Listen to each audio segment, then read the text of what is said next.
जय जय श्री महाकाल। स्वागत है हमारी YouTube चैनल में। तो चैनल को सब्सक्राइब करिए, बगल में बेल आइकॉन है वह भी दबा लीजिए ताकि हमारी कोई भी वीडियो हो आप उसे देख सकते हैं, समझ सकते हैं। आशा करेंगे कि सभी लोग सब्सक्राइब करेंगे और हम आगे बढ़ते हैं। आज एक शक्तिशाली प्रेत साधना हम आपको बता रहे हैं जिसके माध्यम से आप कोई भी कार्य बहुत ही सुलभता से करवा सकते हैं इस प्रेत के माध्यम से। यह प्रेत एक बबुल के पेड़ के ऊपर रहने वाला, निवास करने वाला प्रेत है।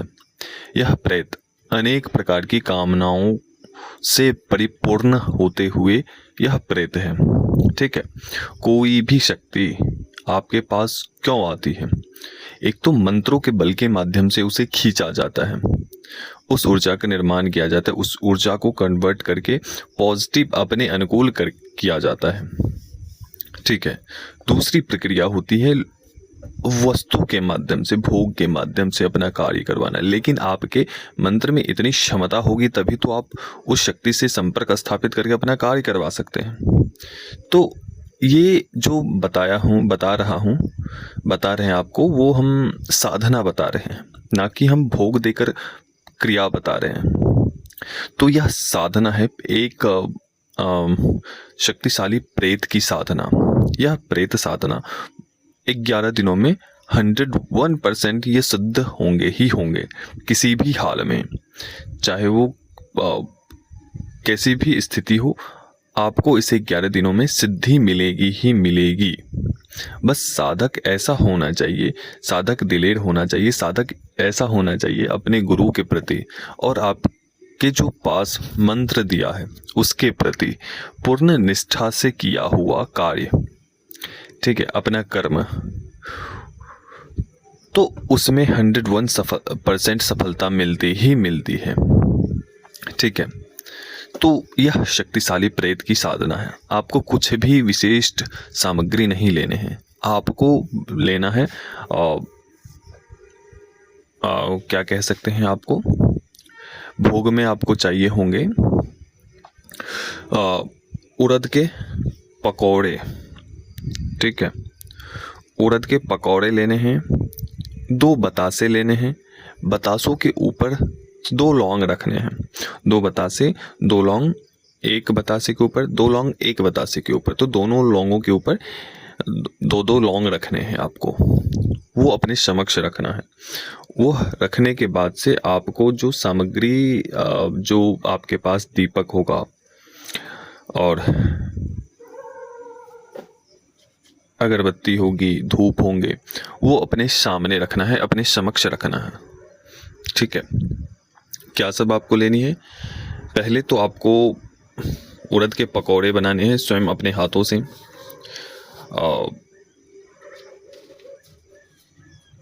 बतासे 2 लेने हैं, उन दोनों बतासों के ऊपर 2 लौंग लेनी है, 2-2 लौंग, 1 दीपक लेना है, धूप अगरबत्ती लेने हैं। बस आसन आपका काला होना चाहिए, दिशा आपकी उत्तर की ओर होनी चाहिए।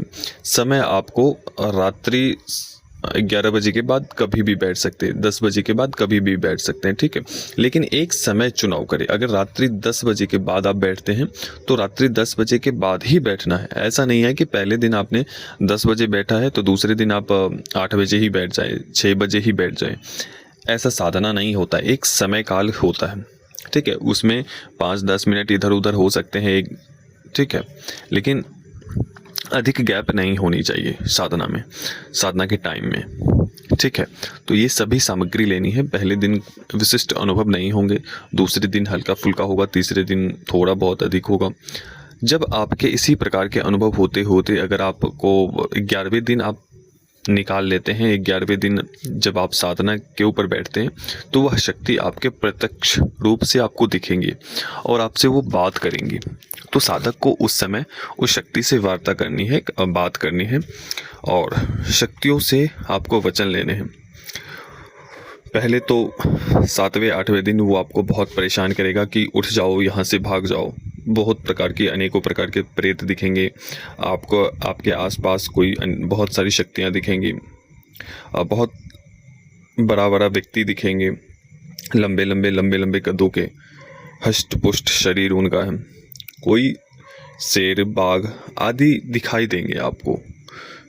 ठीक है, तो उससे भयभीत नहीं होना है साधक को, बस आपको उस साधना पर बैठना है। जब आपके लास्ट वाले समय होंगे 11वें दिन, जब कुछ ही क्षण आपके मंत्र के होंगे, उससे पहले ही वह हाजिर हो जाएगा, आ जाएगा वह प्रेत, और फिर आपको 11वें दिन आपको वचन देगा। ठीक है, 11वें दिन वो वचन देगा, वो बोलेगा कि क्यों तुमने हमें बुलाया है। तो आपको बोलना है कि हम आपकी सहायता के लिए आपका आवाहन कर रहे हैं, क्या आप हमारे मित्र बनोगे? तो वो भी बोलेगा हाँ।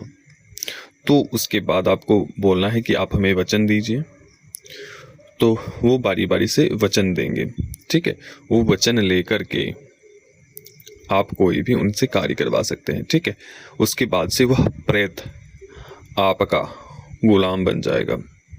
ठीक है, जैसे ही वह प्रेत आए, वैसे ही वहाँ पे एक विशिष्ट सामग्री है, उसे काटकर उसका पानी जो है वो भूमि के ऊपर गिरा देना है। ठीक है, इससे वह प्रेत आजीवन आपके गुलाम हो जाएगा। ठीक है, वह गुलाम हो जाएगा, बिल्कुल जैसा आप कहेंगे वैसा वह कार्य करेगा। लेकिन आपको ये ध्यान रखना है, जब भी आप उनका कार्य उनसे कार्य करवाएं, तो उन्होंने जो भी आपको भोग बताया है, वह भोग अनिवार्य रूप से आपको देना है, उसमें लापरवाही नहीं बरतनी है। ठीक है, तो इस बात का ध्यान रखना है। जब वह वचन दे देंगे, आपके हर एक प्रकार के कार्य को सिद्ध करेंगे, चाहे वो वशीकरण का हो, चाहे वो कहीं की खबर बताने का क्यों ना हो, चाहे वो शत्रुओं से पीछा छुड़वाना। शत्रुओं के तो ये छक्के छुड़ा देता है। ठीक है, आपके पीछे अगर कोई शत्रु पड़ा है, षड्यंत्र करता है, परेशान आपको करता है, तो ये शत्रुओं के ऊपर ये क्या हम बताएं, उसको तबाह और बर्बाद कर देता है। मृत्यु दंड नहीं देते, बाकी हर एक प्रकार के कार्य ये कर देता है।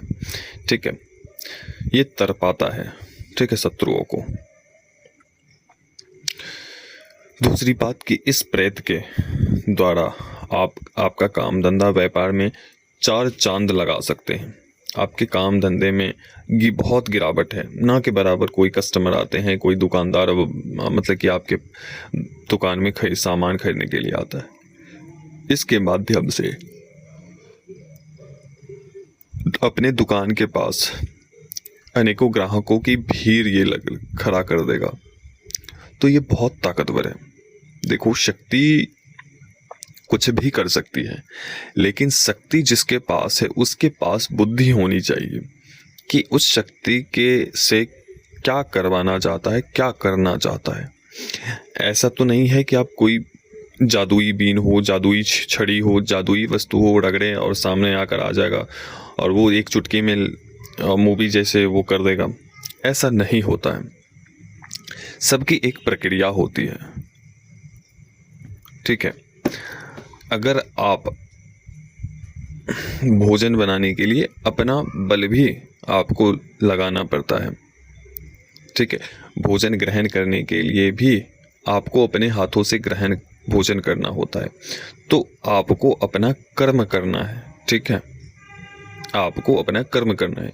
दूसरी बात कि जब भी आप कोई सिद्धि शक्ति हासिल करते हैं, तो शक्ति सिद्धि नुपाइश की चीज़ नहीं होती है, उसका प्रदर्शन नहीं किया जाता है। जो आपके पास है वो आपके पास ही होना चाहिए।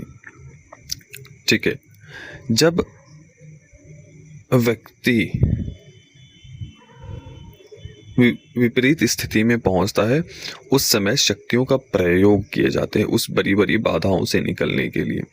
ठीक है, शक्ति से जितना भी कल्याण का कार्य करें, दूसरों के भलाई के लिए जितना अधिक कल्याण करने वाला कार्य करवाएं, उतना ही अच्छा है। वो आपके लिए भी, उस प्रेत के लिए भी, और जिसका काम कर रहे हैं उसके लिए भी, सभी के लिए फायदेमंद है। ठीक है, तो ये थी कुछ जानकारी प्रेत, शक्तिशाली प्रेत के माध्यम से कोई भी कार्य। ठीक है, शक्तिशाली प्रेत की साधना एवं प्रत्यक्षीकरण सिद्धि। तो यह प्रेत साधना था। चलिए अभी तक के लिए अनुमति दीजिए। जय श्री महाकाल, जय महाकाली, जय भैरव।